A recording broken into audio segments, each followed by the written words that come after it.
One shark is out. Barbara is willing to make an offer for Jim's low-sugar soda alternative, Luma, if Rohan, the beverage expert, is willing to partner with her. I'll give you half, $250,000, which I was hoping he was going to jump in, but only if Rohan's in. I know less about the soda business than certainly you do, but I know a good guy when I see it. He's a great guy. He's rock solid. Solid guy. Well, and before you go out... So hold on a sec. The problem is, there's things to fix, but there's a concern when you spend that much money to generate this little revenue. We're effectively a zero-scale startup.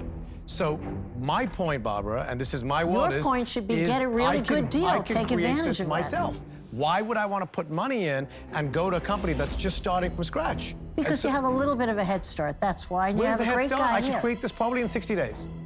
At a zero valuation. What I like to do is find smart entrepreneurs like yourself, because I'm not a smart entrepreneur, and I like to turbocharge what they've built. And you're capable of doing it. The issue is there's nothing to turbocharge here yet. Don't do it. I'm out. Barbara's still in, Barbara. I mean, I'm happy to give you advice. I have to be honest with you. I am not in without him. Okay, because I totally adore you for being all in, but I totally mistrust your judgment. Yeah, and I get because that. Because of how the money was spent and what the net result was. So, I'm sorry, I'm out too. Okay.